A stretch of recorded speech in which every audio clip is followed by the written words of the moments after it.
தண்ணீரே எந்தன் தேவ ஆவியே, ஜீவநதியே என் பொங்கி பொங்கி வா. ஆசீர்வதியும் என் நேச கர்த்தரே, ஆசீர்வதியும் என் நேச கர்த்தரே. ஆவியின் வரங்களினால் என்னை நிரப்பும், ஆவியின் வரங்களினால் என்னை நிரப்பும். ஊற்று தண்ணீரே எந்தன் தேவ ஆவியே, ஜீவநதியே என் பொங்கி பொங்கி வா. ஜீவ தண்ணீராம் எந்தன் நல்ல கர்த்தரே, ஜீவ ஊற்றினால் என்னை நிறைத்திடுமே. கனி தந்திட நான் செழித்தோங்கிட, கனி தந்திட நான் செழித்தோங்கிட. கர்த்தரின் கரத்தில் நித்தம் கனம் பெற்றிட, கர்த்தரின் கரத்தில் நித்தம் கனம் பெற்றிட. ஊற்று தண்ணீரே எந்தன் தேவ ஆவியே, ஜீவநதியே என்னில் பொங்கி பொங்கி வா. ஹாய் குட்டீஸ், எல்லோரும் எப்படி இருக்கிறீங்க? நல்லா இருக்கீங்களா? ஹாப்பியாக இருக்கீங்களா? நம்ம இந்த நாளில் ரொம்ப சிறப்பாக நம்ம கொண்டாடி இருப்போம். நம்ம எல்லோரும் சர்ச்சுக்கு போயிருப்போம். சண்டே மாஸ் அட்டன் பண்ணியிருக்கவங்க எல்லாருக்குமே இன்றைக்கி தெரிஞ்சிருக்கும். இன்றைக்கி நம்ம லைஃப்பில் ஒரு முக்கியமான ஒரு கேரக்டரை பற்றி நமக்கு இன்றைக்கி சர்ச்சில் பேசியிருப்பாங்க. அப்படி தானே குட்டீஸ்? யார் அவங்க? அவங்க தான் ஹோலி ஸ்பிரிட், தூய ஆவியார், பரிசுத்த ஆவியார்னு சொல்லுவாங்க. அவங்க இன்றைக்கி எதுக்கு ஸ்பெசிஃபிக்காக அவங்கள பற்றி பேசுகிறாங்க அப்படின்னா, நம்ம சமீபத்தில் தான் ஈஸ்டரை கடந்து வந்தோம். அப்படி தானே குட்டீஸ்? ஈஸ்டர்னால் உங்களுக்கு என்னென்னு தெரியும். ஏசப்பாவை சிலுவையில் அறைந்து அவங்க சிலுவையில் உயிர் விட்டு 3 நாள் கழித்து அவங்க உயிர் தெழுந்தாங்க. அதை தான் நம்ம ஈஸ்டர் பெருவிழாவாக கொண்டாடிருந்தோம். ஏசப்பா உயிர் தெழுந்து அவங்க விண்ணகம் சென்ற பிறகு அவங்களோட சீடர்கள் எல்லாருக்கும் ஒரு விதமான பயம் இருந்தது. ஏன்னா ஏசப்பாவை இந்த மாதிரியான சூழ்நிலைக்கு உண்டாக்குனவங்க தங்களையும் ஏதாவது பண்ணிடுவாங்களோன்னு ஒரு பயம் இருந்தது. அதன் பிறகு ஏசப்பா 3 நாட்களுக்கு பிறகு உயிர் தெழுந்து போனதுக்கப்புறமும் கூட அவங்களுக்குள்ள என்ன இருந்தது? நமக்கு ஏதாவது ஆகிடுமோ, அல்லது ஏசப்பாவை நம்ம திரும்ப எப்படி பார்க்க போகிறோங்கிற ஒரு பயமும் அவங்களுக்கு இருந்தது. அந்த நேரத்தில் தான் ஏசப்பாவுடைய வார்த்தைகளையும் ஏசப்பாவுடைய உயிர் தெழுதலையும் மக்களிடத்தில் எடுத்து கொண்டு போகிறதுக்கு தேவனால் அனுப்பப்பட்ட ஒரு துணையாளர் யார்? எல்லாருக்கும் இண்டிவிஜுவலாக ஏசப்பா எல்லாருக்கூடயும் இருப்பாங்க தான். ஆனால் இவருடைய உடனிருப்பு ஏசப்பா தான். ஏசப்பாவுடைய உடனிருப்பு தூய ஆவியாரின் வடிவில் ஒவ்வொருத்தர் மேலும் இறங்கின நாள் தான் இந்த நாளாம் குட்டீஸ்.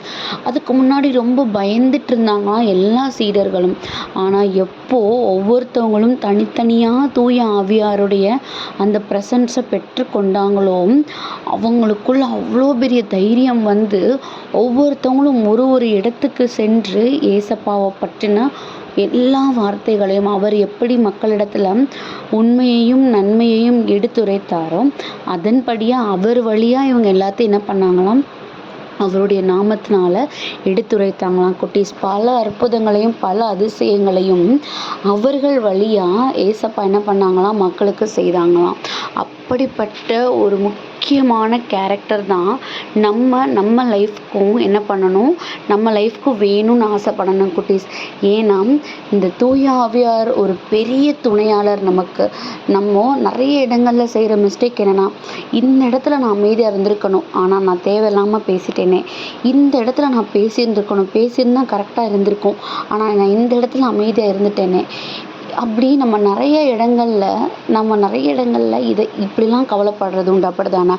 ஆனால் இதெல்லாம் கவலைப்படக்கூடாது. அப்படின்னா உண்மையிலேயே நம்ம கூட இருந்து ஒருத்தர் என்ன பண்ணிகிட்டே இருப்பார்? தூண்டிகிட்டே இருப்பார். நேரம் இது பேசினா தான் கரெக்டாக இருக்கும்னு நமக்கு சொல்லி கொடுப்பாரு.